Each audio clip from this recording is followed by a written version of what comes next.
म्हटलं. बस ठीक आहे, आराम आहे बघा. बर, माहिती घ्यावं म्हणलं तुमच्याकडून. आता ते क्लेम वगैरे, आता पाऊस तर भरपूर चालू आहे. मग आता क्लेमचं कसं? क्लेमचं काय ना, क्लेम केलं तरी कोणी येणार नाही. नाही. मग आता सर्वेक्षण कसं होणार सर? सर्वेक्षण क्रॉप कटिंग वरच.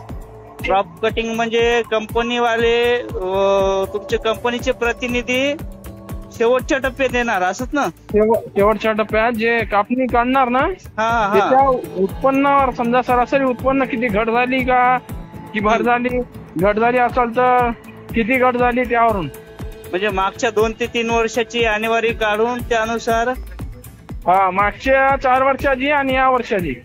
बर, समजा जर मागच्या वर्षी 5 क्विंटल अवरेज झाला एकरी, तर आता सरासरी 2 यायला पाहिजेत, 2-3 असंच.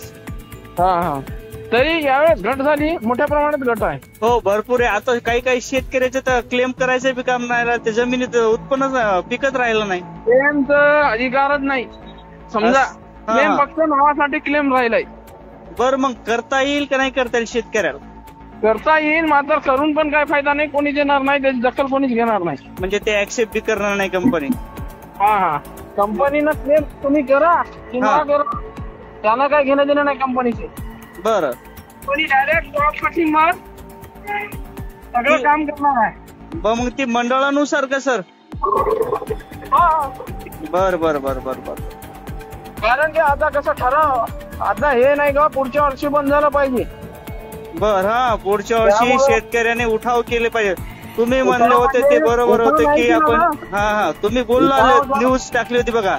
तुम्ही म्हणले होते की तुम्ही शेतकऱ्याने एकजूट व्हा आणि हिंगोली आपल्या ऑफिसला तिथं मोर्चा काढा, तर तुमचं काहीतरी होईल शेतकऱ्याचं.